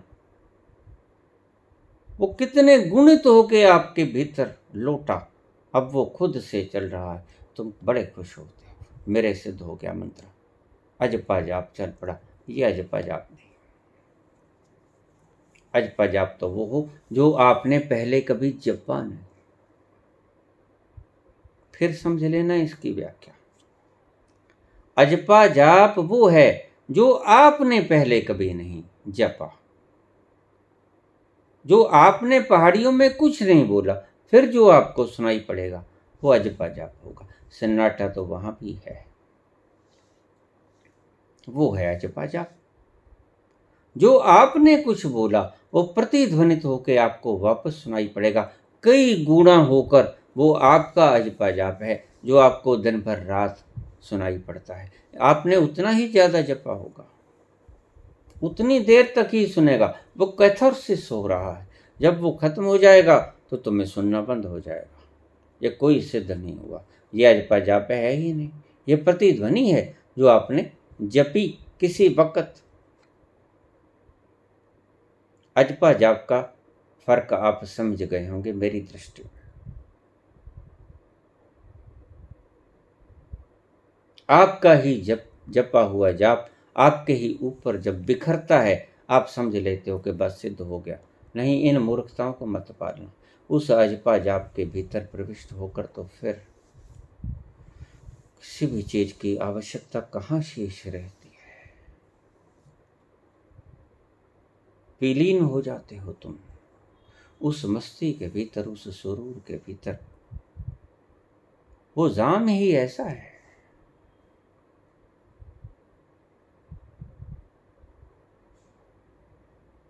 और फिर उसकी मस्ती में डूबकर, ऐसा नहीं है कि तुम्हें अजपा जाप सुनाई पड़ेगा। जो व्यक्ति समुद्र के भीतर उतर गया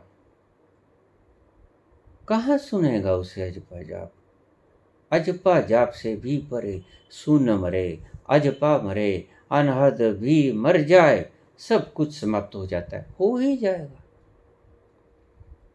जब बूंद समुद्र में डूब जाएगी, विलीन हो जाएगी, गहरे में उतर जाएगी, क्या सुनाई पड़ेगा उसे? कुछ सुनाई नहीं पड़ेगा।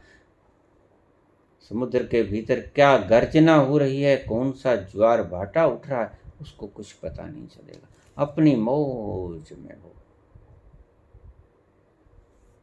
समुद्र का हिस्सा बन गई। बूंद समानी समुद्र में, सुन मरे अजपा मरे। मर जाता है, ये सुनाई नहीं पड़ता, क्योंकि सुनाई ही पड़ता रहे तो ये भी कोलाहल है। परम मौन उसे कहता हूं मैं, मौन से शुरू होके परम मौन तक पहुंचना। ये भी ना सुनाई पड़े, एक दिन ऐसा होगा, लेकिन जल्दबाजी मत करना। जब तक ये मधुर संगीत सुनाई पड़ता है, इसको सुनते रहे। यद्यपि ये आपका परम लक्ष्य नहीं है, लेकिन सुंदर है। जैसे अभी तक वासनाओं का जाल आपको खींचे चला जा रहा था, वैसे ही ये भी बड़ा सुंदर संगीत है। और उसके बिल्कुल पास पहुंच के भी बहुत मस्ती छाएगी, और इतनी मस्ती छाएगी कि आपको जाप कब सुनना बंद हो गया पता ही नहीं चलेगा। हालांकि जाप चल रहा होगा, अनहद नाद चल रहा होगा, लेकिन तुम इतने मस्त हो गए उस मदहोशी में, यहाँ की थोड़ी सी शराब पी के ही तुम सुध बुध खो देते हो उस परम समुद्र की परम शराब को पीकर। कहाँ सुनेगा आपको वो अनहद नाद? नहीं नहीं, सुरती ही समाप्त हो जाएगी। शब्द और सुरती का मेल, ऐसा मत समझना कि शब्द और सुरती का मेल हुआ तो शब्द और सुरती दोनों बच जाएंगी। नहीं, शब्द भी फना हो जाएगा, सुरती भी फना हो जाएगी। एवरीथिंग विल वैनिश, सभी समा जाएगा जैसे प्रलय काल में होता है। शब्द और सुरती का मेल होकर दोनों ही न बचेंगे, दोनों ही विलीन हो जाएंगे, गहरे में उतर गए। फिर ना शब्द सुनाई पड़ेगा, ना सुरती का पता लगेगा। जैसे रात्रि को नहीं होता है, आप सो जाते हो, क्या रहता है? सिर्फ आनंद। ना कोई आनंद नाद है, ना कोई मधुर संगीत है, ना कोई सुख है, ना कोई दुख है। सिर्फ आपका स्वभाव। स्वभाव तो हमारे साथ ही रहेगा, परम आनंद की वो अवस्था जिसमें आप गहरे उतर जाओगे, स्वयं में उतर जाओगे। वहां कोई आनंद नाद नहीं होगा, कोई शून्य नहीं बचेगा, कोई अजपा नहीं बचेगा। सुन मरे, अजपा मरे, अनहद भी मर जाए। देखिए, शब्दों में समझानी पड़ती हैं ये बातें, लेकिन क्या करें, हमारे पास और समझाने को शब्दों से अतिरिक्त तो कुछ है ही नहीं। इशारे भी कितनी दूर तक जाते हैं, इशारे भी एक जगह जाके समाप्त हो जाते हैं। और उस विराट को कौन माप पाया है? ना माप पाया है, ना माप पाएगा। इसीलिए तो उसे विराट कहते हैं। नहीं तो उसे माप लिया गया होता, नहीं तो उसका कोई मेजरमेंट खोज लिया गया होता। तो पूछा है कि इष्ट की पूजा करनी चाहिए। अगर कोई अज्ञानी गुरु, वो तो कूड़ा भर देगा आपके भीतर, ये करो वो करो, इतने बार ये करना है, इतने नाम जपो, इतना ये करो, इतना वो करो, आचरण सिखाएगा। पवित्र, सत्य, मारो मत किसी को, अहिंसा, ये सब कुछ सिखाएगा। व्रत रखो, उपवास रखो,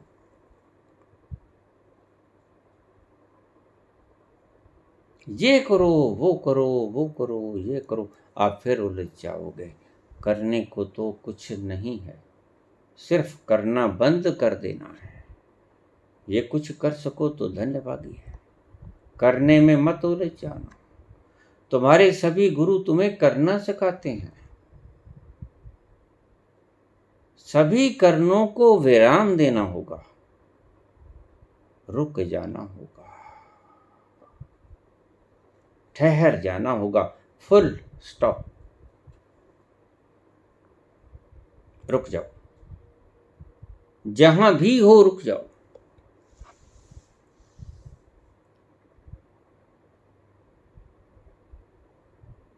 गुरु बनाना है बहुत शुभ है,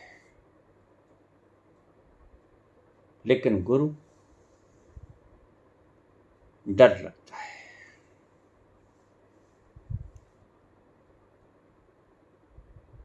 गुरुओं के हालात देख के मुझे रोज फोन आते हैं, वहां हमसे 5100 रुपये जमा करवा लिया गया, एंट्री फीस, फिर शिविर की फीस, इतने दिनों की, फिर जो शिविर वाले बोलेंगे आपको सिखाएंगे उसकी फीस, और घर आओगे ब्लैंक, कूड़ा लेके सिर के ऊपर, कूड़े का पहाड़, बट्ठल उठा के, टोकरा उठा के घर आ जाओगे। फिर कहोगे बाबा कुछ नहीं मिला, हमने इतने शिविर अटेंड किए। मैं अभी कई विषयों पे अलग अलग बोल देता हूँ। मुझे एक कमेंट आया कि बाबा हमने शिविर अटेंड किए और वहाँ अलग अलग शिविर के टाइप्स के अलग अलग पैसे।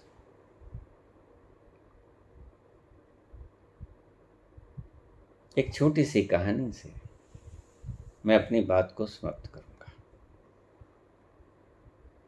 मुझे एक जज साहब ने बुलाया कि आप कृपया घर आ जाओ मेरी कोठी में। जज के लिए यह पाबंदी होती है कि वो बाजार में अपनी किसी प्रकार की दुकान पे रिलेशन वगैरह नहीं बना सकता, बात नहीं कर सकता, जा नहीं सकता। तो अक्सर वो मुझे अपने घर बुला लिया करता था।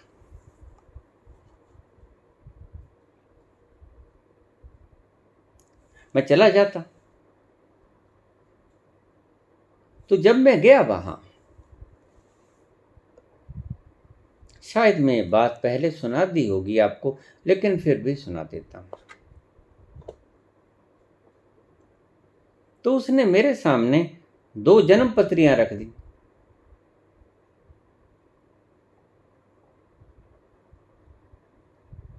पंडित जी इन दोनों जन्म पत्रियों को देख के बताओ, हम शादी करना चाहते हैं इनकी, ठीक रहेगा? मैंने कहा मुझे समय दीजिए, गर्मियों का वक्त था और एकांत में। कहते ठीक, ऊपर कमरे में चले जाओ, आपके लिए एसी छोड़ दिया जाएगा। और मैंने कहा बार बार ठंडा गर्म वगैरह भेजने के कष्ट मत करना, 1 घंटे बाद मैं खुद ही आपको नॉक कर दूंगा। ठीक, दोनों पत्रियां लेके मैं वहां बैठ गया।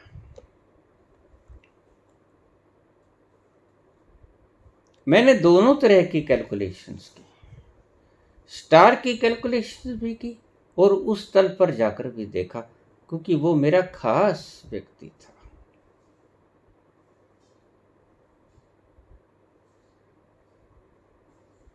पारिवारिक संबंध थे।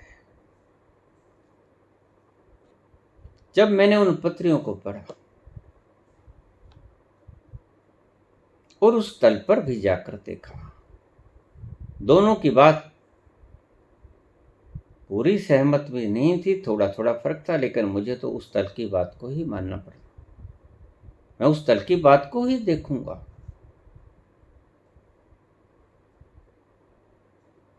तो जब पूर्ण हो गया काम, मैं नीचे आया, रख दी पत्रियां। मैंने कहा ऐसे करो, यहां रिश्ता मत करो। कहते क्यों? मैंने कहा अगर रिश्ता करोगे तो लड़के की टांग टूट जाएगी विदिन 7 days। वो व्यक्ति अभी जीवित है, वो जज साहब अभी जीवित है, अभी जीवित है, उनके पारिवारिक मेंबर अभी जीवित है।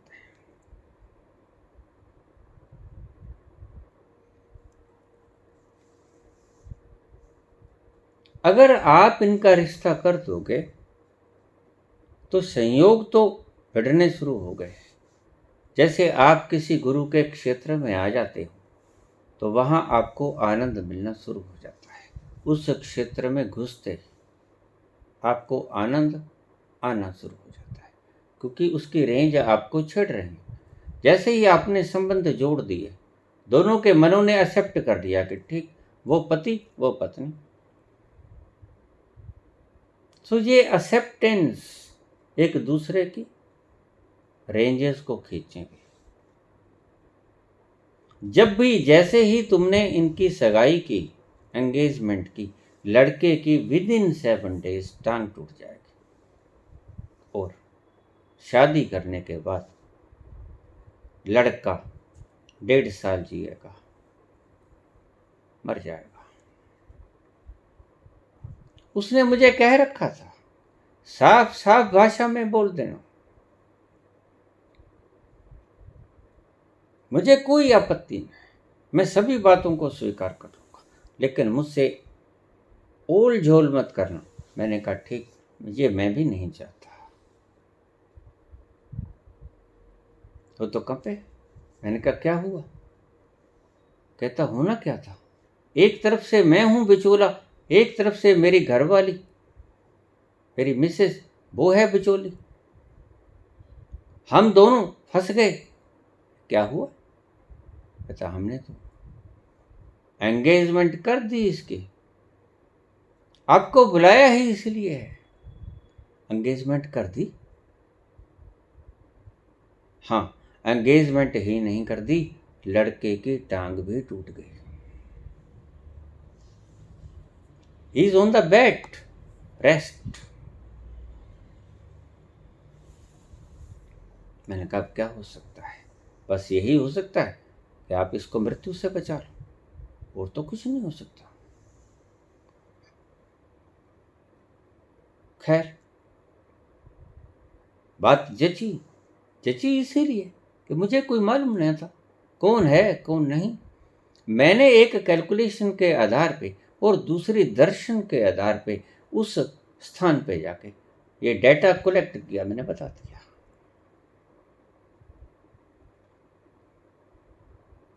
वो कहता पंडित जी ये तो हो गया। वो मुझे पंडित जी कहा करता था। मैंने कहा फिर और कोई दूसरा उपाय नहीं, यही उपाय है, दोनों का भला है, एक तरफा फैसला नहीं है, दोनों का भला है। मानना ना मानना आपके अख्तियार है, मैं कौन होता हूं आपको फैसला देने वाला। मैंने बता दिया कि ये होगा, it will happen and will happen, क्योंकि जो चीज उस तल से देखी गई वो कभी वापस नहीं होती, वो होके रहती।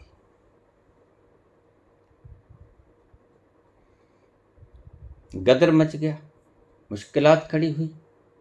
जज साहब गए, उनकी मिसेस साथ गई, सारी बात बताई, लेकिन वो आगे नास्तिक। मैं कौन नहीं मानूं, कौन नहीं मानूं तो कौन नहीं मानूं, मेरे पास मुझे फिर बुलाया गया, तब क्या करें? मैंने कहा मेरे पास कोई जवाब नहीं, मेरे पास सिर्फ फल निकालने को आपने कहा, मैंने निकाल दिया, अब करना आपने है, मैं क्या करूं? कहता वो मानता नहीं, कहता मैं कौन नहीं मानूं। मैं कहा कौन नहीं मानूं तो कौन नहीं मानूं, मुझे क्या कहते, कर दो।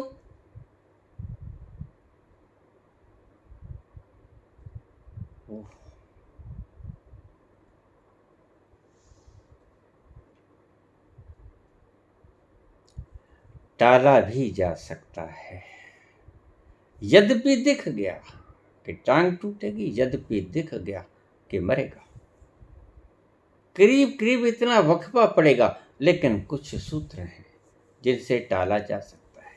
अगर उन घटनाओं के बीच में गैप डाल दिया जाए, उन घटनाओं का मूल स्रोत खत्म कर दिया जाए, वो किसी वक्त मैं आपको फिर बताऊंगा वो बात कि कैसे टाला जा सकता है। वो कहानी थोड़ी लंबी है, यहां बिल्कुल सीधी बात थी। अभी कर्म जुड़ने शुरू हुए हैं, एक दूसरे के साथ टकराने शुरू हुए हैं, अभी तो 7 दिन हुए हैं, कोई ज्यादा इधर उधर रेंज नहीं हुई है, अभी वापस की जा सकती है। ये तो माइनस और प्लस का एक फार्मूला है, हम हटा सकते हैं।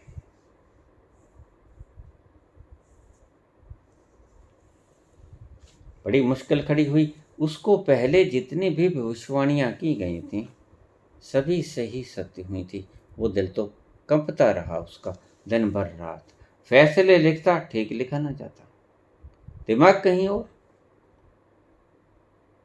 दोनों रिश्तेदार अपने रिश्तेदार थे उनके। मुश्किल खड़ी हो गई।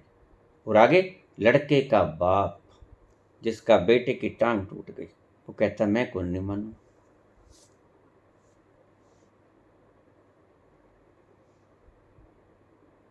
आखिर में फैसला हुआ कि कोई ज्योतिषी है, शुद्ध ज्योतिषी, वो कोई ऐसी कॉस्मिक अनकॉन्शियस में जाके नहीं देख सकता, उसके पास ऐसी कोई प्रज्ञा नहीं है, लेकिन वो शुद्ध ज्योतिष कैलकुलेशन से बता देता है। लेकिन वो, उसकी फीस है, वो दिन में सिर्फ 7 व्यक्तियों को बताता है। 7 से 8वां व्यक्ति कोई ना आए। सुबह आ जाए, 7 व्यक्ति आ जाएं, 8वां ना आए। अगर 7 बैठे हैं तो बैठे हैं, 8वां ना आए।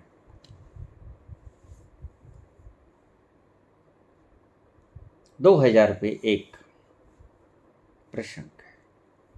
बहुत देर पहले की घटना है, करीब 30 वर्ष पहले की घटना होगी, 25-30 वर्ष। ठीक से संवत सन मुझे याद है।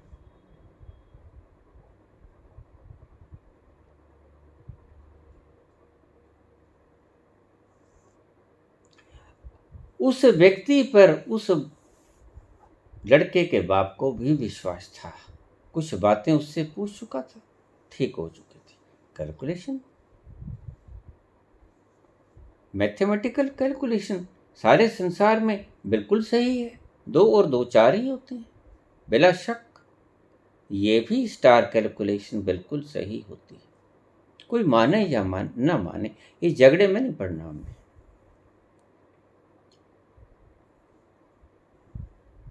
वो चले गए उसके पास, बैठ गए। पहले फ़ोन कर दिया था, हमारा नाम रखना, पहले बुक रखना। तो उसने पहले से ही कह दिया था कि देखिए, मैं आज एक व्यक्ति को कम बताऊंगा, आप उतने ही व्यक्ति जब हो जाएं तब आप उनको एंट्री मना कर देना।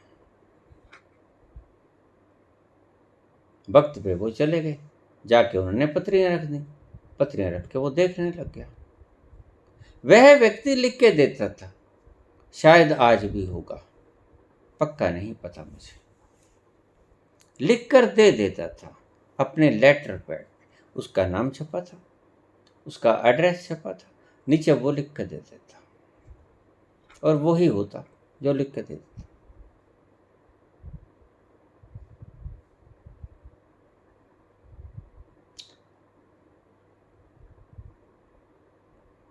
उनके पास चले गए, पत्रियां रख दी, देखता रहा। घंटा भर लगा दिया उसने, सब देखता रहा। देख के उसने अपने लेटर पैड उठाया।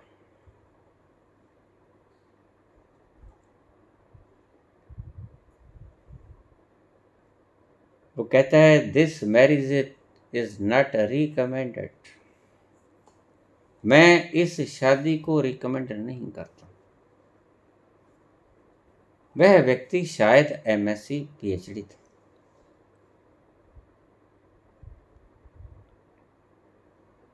उसका पता मैं जानबूझकर नहीं बता रहा, ना जज साहब का, ना उस व्यक्ति का, लेकिन ये सत्य घटना है जो मेरी आंखों के सामने घटी। तो उसने लिख दिया। तो जज साहब पूछते हैं कि why this marriage is not recommended, कारण क्या है, क्यों नहीं रिकमेंड करते आप। वो कहते, this is the second question, please pay 2000 मोर, 2000 और दो। ये दूसरा सवाल। उसका तो व्यापार है, लेकिन है तो ठीक। पैसे लेकर भी लिख के तो देता है। अगर ऐसा गुरु मिल जाए तो अपना लेना। अगर खोपड़ी में गंद भरने वाला मिल जाए तो उससे बच के रहना। होशियार यार जानी ये रास्ता ठगों का, यहाँ जरा नजर चूकी तो माल दोस्तों का। खोपड़ी में ऐसा गंद भर देंगे निकाले से नहीं निकलेगा। आप खाली ना हो पाओगे, मैं खाली होने की बात सदा ही करता हूं। भरे भरे से रहोगे तो सब कुछ आएगा, सारे बेकार आएंगे। खाली हो जाओ, और खाली कोई बेकार नहीं होता। आकाश में कोई बेकार नहीं होता, कोई बेकार ठहर ही नहीं पाता। बाकी तत्वों में विकार हो जाते हैं। जल में विकार पैदा कर सकते हो, धरती में पैदा कर सकते हो, वायु में पैदा कर सकते हो, अग्नि में पैदा कर सकते हो, लेकिन आप आकाश में विकार नहीं पैदा कर सकते।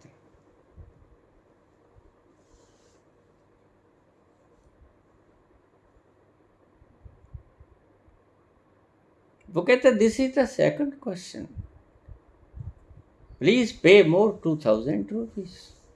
उसने कहा ठीक, ये लो 2000, बताओ why this marriage is not recommended. तो उसने फिर भी अधूरा जवाब दिया।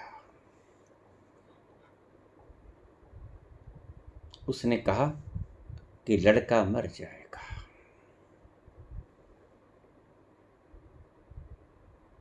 He will die। समय नहीं दिया, घटना बता दी, ये भी बता दिया कि लड़की नहीं लड़का मरेगा। शौक लगा उन्हें, समझदार थे। लड़के का बाप। अब तो दो व्यक्ति हो गए, एक वो जो बिना किसी लालच के, बिना किसी फीस के जिसने बताया, और एक वो जिसने फीस लेके बताया, और दोनों के बातें बिल्कुल बराबर सेम। 4000 रुपये हल्के करा के मेरे को बुलाया उसने। रिश्ता वापस किया गया, लेन देन वापस कर दिया गया, दोनों के हित में रिश्ता तोड़ दिया गया। कुछ घटनाओं को कुछ और रूप देकर बदला जा सकता है। पानी सदा ही पानी रहेगा ये जरूरी नहीं। फ्रीज करके -4 से नीचे उसको बर्फ भी बनाया जा सकता है। 100 डिग्री के ऊपर बॉयल करके उसको भाप भी बनाया जा सकता है। बदली जा सकती है घटनाएं, लेकिन उसके पीछे कारण कुछ और होंगे। वो गहरी समस्या है, वो फिर से कभी किसी वीडियो में मैं बताऊंगा। ये वीडियो वैसे भी बहुत लंबी हो गई है। आज ही एक कमेंट आया है। कल हमारे चैनल कंट्रोलर ने एक बेनती डाली थी।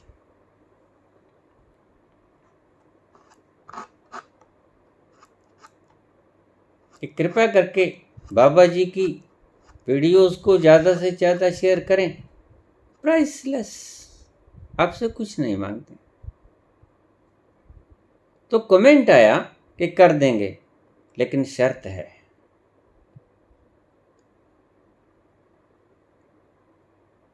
शर्त क्या है? शर्त है कि वीडियो 30 मिनट से कम होनी चाहिए। शेयर कर देंगे। इतना धीरज अगर नहीं है तो इस रास्ते पे मत चलना। बहुत बड़ा विराट धीरज मांगती है ये घटना। पहले अपने काम धाम निपटा लो संसार। मैं तुम्हें सही राह दिखाता हूँ, दूसरे तुम्हें राह नहीं दिखाएंगे। ये मैं तुम्हें सही राह दिखाता हूँ। 20-30 मिनट का आप छोड़ दो। लोग वक्तव्यों के हिसाब से तुमसे फीस चार्ज करते हैं। यहां बेपरवाह होके आपको बांट रहा हूं।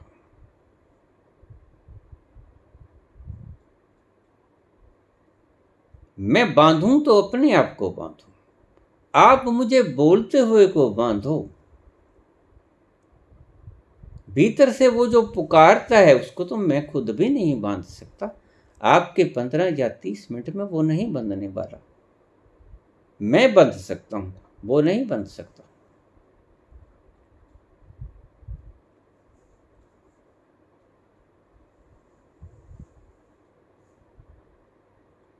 जुनैद के पास गया राजा का एक दूत, कहने लगा इस मूर्ख को हटा लो जो कहता है अनल हक मंसूर, तुम्हारा शिष्य है, देखिए हम ऐसे मृत्यु दंड दे देंगे। ऐसा इस्लाम में कहीं भी बात नहीं है, बोलने का कोई अधिकार नहीं, ऐसा होता भी नहीं। उनकी मान्यताएं अलग हैं, दर्शन सभी के एक होते हैं, मान्यताएं अलग अलग हो जाती हैं शिष्यों।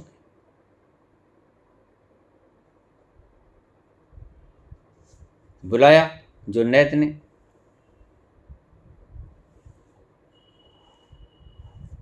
गुरु ने बुलाया शिष्य को, अरे मूर्ख तू बोलना बंद कर दे, तुझे मृत्यु दंड दे देंगे। क्या मुझे पता नहीं है? जो तुम बोलते हो मुझे पता नहीं है। अनल हक, खालक खलक खलक में खलक, मैं नहीं जानता हूं। लेकिन इन मूर्खों को अगर नहीं समझना है तो क्यों समझाते हो?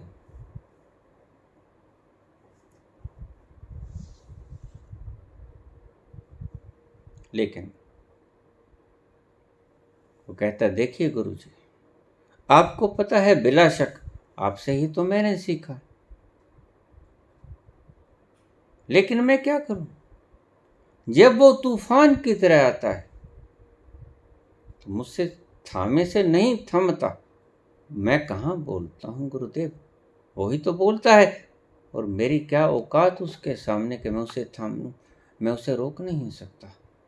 वो बोलेगा बोलेगा, जो बोलेगा वो बोलेगा, मैं उसे रोक नहीं पाऊंगा। मुझे मारें, मुझे काटें, मैं क्या करूं? अगर वो कटवाना चाहता है तो बोलेगा, अगर वो बचाना चाहता है तो चुप हो जाएगा, उसकी मर्जी, मैं कुछ नहीं कर सकता। समझा आई जुन्नत का।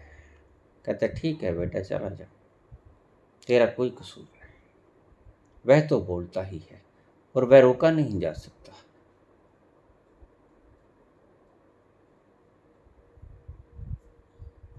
वो जब बोलता है तो बोलेगा ही, he cannot be silent।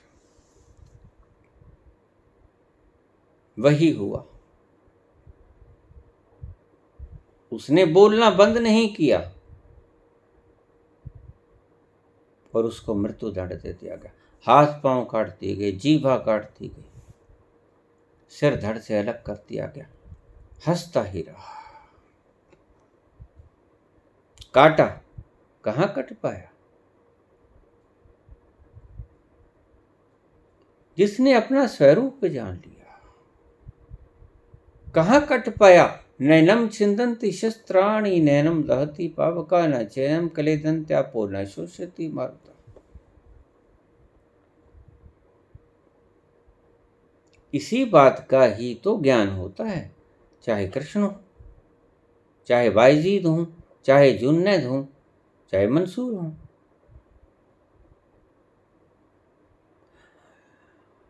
चाहे कृष्ण मूर्ति हो, बुद्ध हो, महावीर हो, मीरा हो, अष्टवक्र हो, सभी को यही ज्ञान होता है। सभी सियाने एक मत, जो देखते हैं वही बोलते हैं, और सभी को दर्शन वो उसी चीज का होता है। वही, अगर एक ने ताजमहल देखा तो सभी ने वही ताजमहल देखा, कुछ अन्यथा से नजर आने को नहीं। और जो अन्यथा से बोले कि मुझे ये नजर आया, तो कबीर कहते हैं कि मूर्ख अपनों अपने, सब है सियान है एक मत। और जिसको वो नजर नहीं आया कि ये ताजमहल है, वो कुछ और बोलेगा, और उसे कबीर मूर्ख कहते हैं। अपनी अपनी डफली, अपना अपना राग।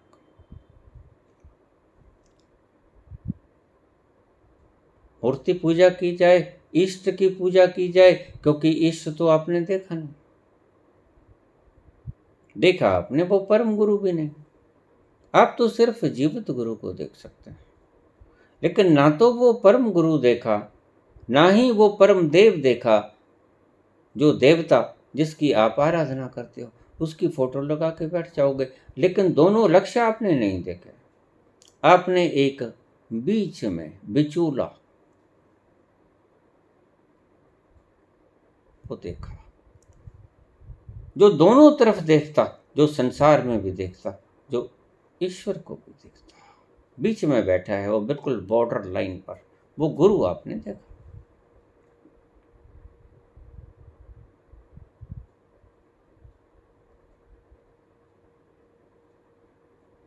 अगर आपको गुरु ठीक मिल जाए, लेकिन ठीक और गुरु की सही की पहचान आप ना कर पाओगे, आपके पास कोई मेजरमेंट नहीं। वैसे ही क्रियाकलाप नकली भी किए जा सकते हैं, रुदन नकली भी हो जाया करता है, क्या करें, कुछ नहीं कर सकते। तभी तो वो कहते हैं कि जब मिलता है एक ओंकार सतनाम करता पुरख निरपो निर्वैर अकाल मूर्त अजोनी सैपम गुरु प्रसाद। उस परम गुरु के प्रसाद के स्वरूप मिलता है। सो जानहूं जिस देहु जनाई।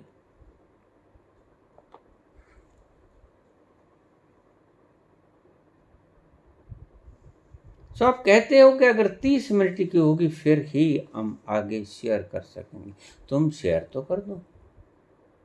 अगर 60 मिनट की होगी 2 बार में सुन लेगा, लेकिन अगर वो पिपासु हुआ तो फिर क्या करोगे?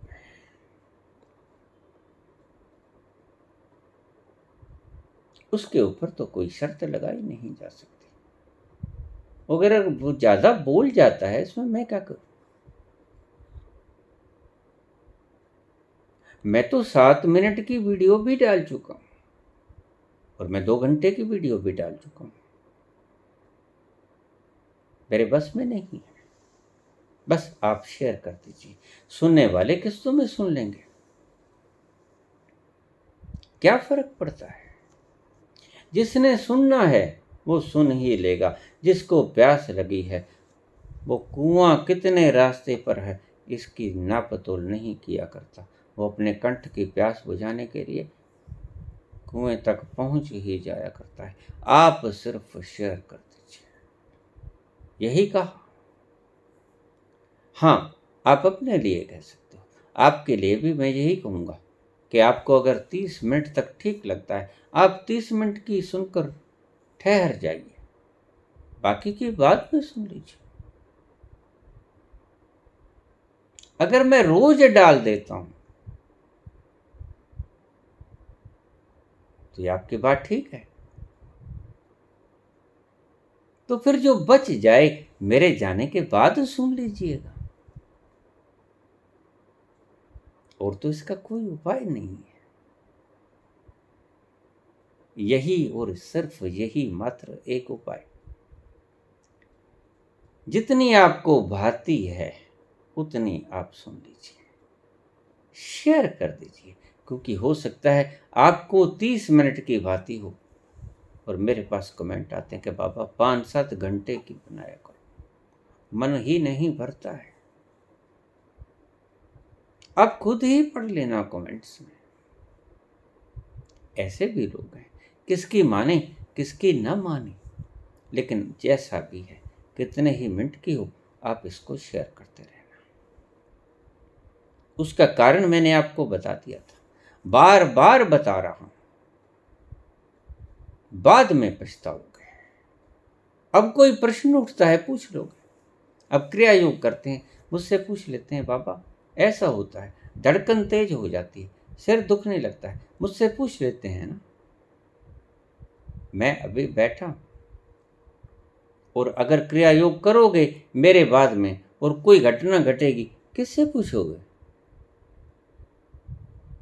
पूछने को बचेगा ही नहीं कोई। मन महसूस के रह जाओगे, अश्रुधारा बह जाएगी। अब वो गया।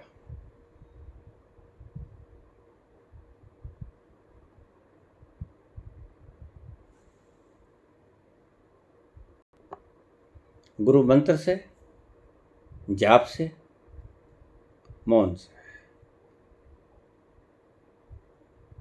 गुरु मंत्र से नहीं मिलेगा अगर वो मंत्र शब्दों का है। सुमरन से नहीं मिलेगा।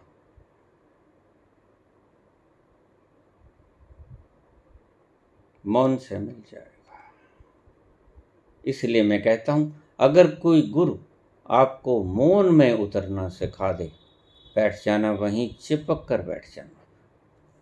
कोई भी है,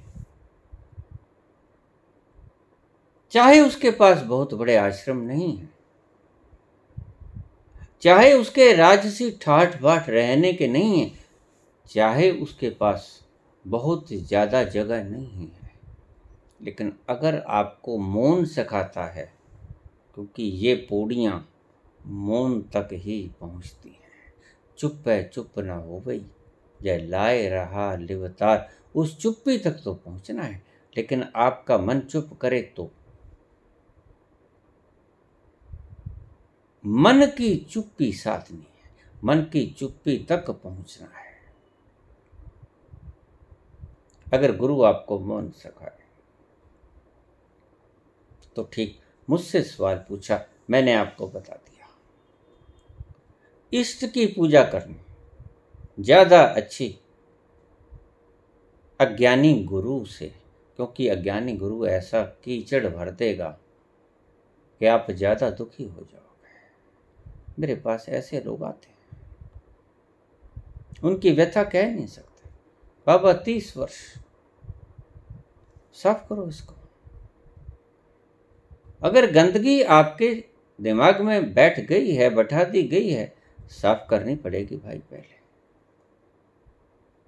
सिंहासन खाली करना पड़ेगा, शुद्ध करना पड़ेगा, फिर ही वो आ पाएगा जिसको आप पुकार रहे हो। इतने गंदगी के ढेर पे कभी नहीं आया करता। कितने ही आमंत्रण किए जाओ, नहीं आएगा। धन्यवाद।